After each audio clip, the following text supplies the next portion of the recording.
Hello mga kakinay! So for today's video po, ang client natin ay si Ma'am from Faraway. Charot. So medyo malayo si Ma'am. So ang ginagawa niya po ay combi brows.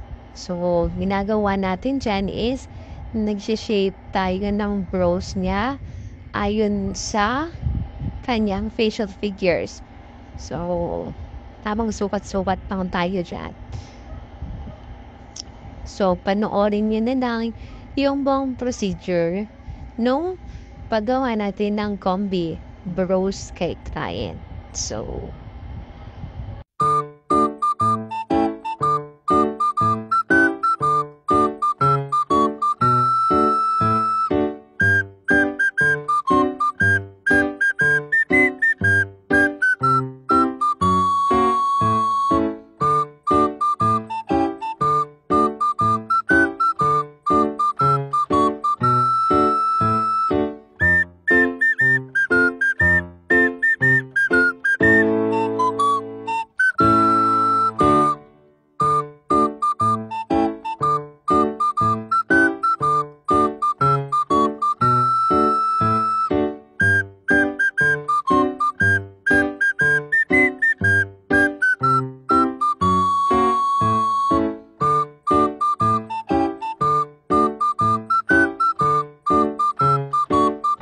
tingin-tingin tayo dyan kung pantay na ba ang kanyang kilay. Tapos, guhit ulit, guhit ulit, guhit ulit.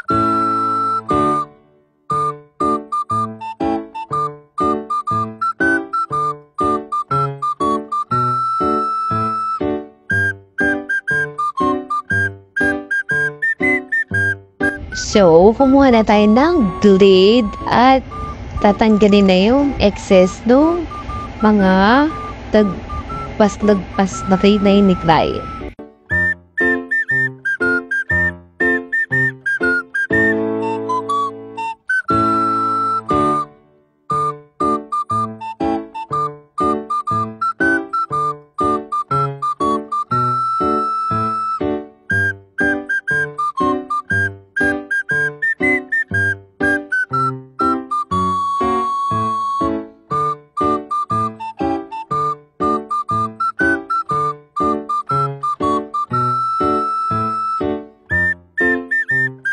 So, as you can see, kita niyo dyan na nag-open tayo ng mga bagong needles na gagamitin natin kay client. So, ang needles po natin ay disposable. So, every client, bagong needles.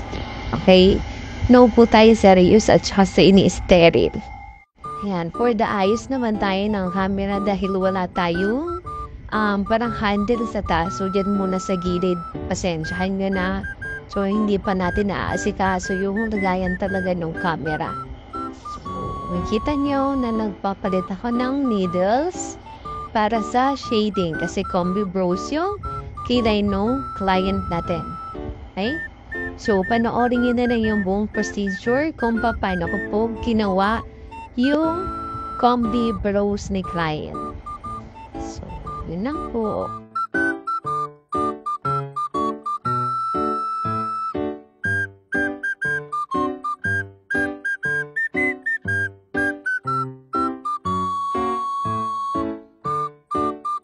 So, dito may kita ninyo na mina-microblade ko na po yung brows ni client. So, gumagawa po tayo dyan ng hair stroke. So, ang combi brows po ay parang bushy brows, no? Parang, ang classification niya is Andrea Brillantes look po. Bushy brows po kung tawagin.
So makikita nyo po dyan na ang ginagawa na po natin or nag-proceed na po tayo sa shading procedure ng ating Combi Brows, no? Ang Combi Brows po natin, para sa mapaalaman nyo lang po, ay Combi Brows means combination of microblading and shading.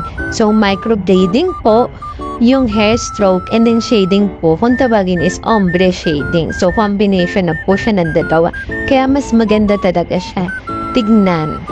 So makikita kayo dyan yung full process nung paggawa ko ng Combi Brows.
O, diba? Ang haba, no?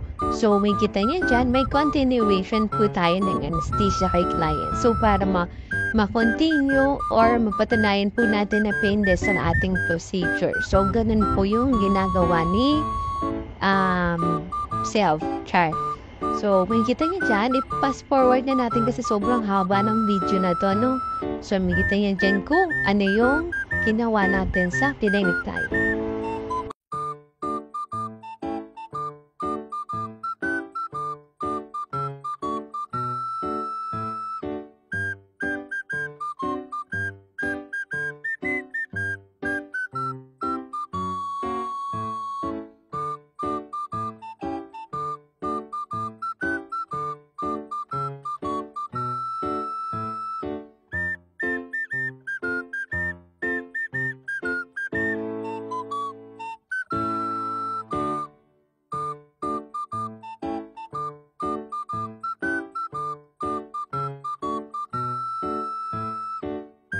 So, ngayon, may kita nyo dyan na binabad po natin yung kilay ni client ng pigment habang ginagawa ko po yung dashes. Nung natapos po na pong gawin yung dashes, saka ko naman po tinanggal yung pagkakababad natin dahil sa brow ni client. Para po pumasok po talaga lahat ng pigment na nilagay natin sa microblading area. So, makita nyo po dyan kung paano ko siya kini-clean up. Linis-linis lang, punas-punas lang ng wipes. At ayun na nga, nahulog na nga ang cellphone dahil nagsasariling sikap tayo dyan. So, isang kami na lang po ang ating pambunas. So, nakita niyo dyan yung kilay ni client. So, ito na po yung kanyang after. So, yan lang po. Maraming salamat. Bye!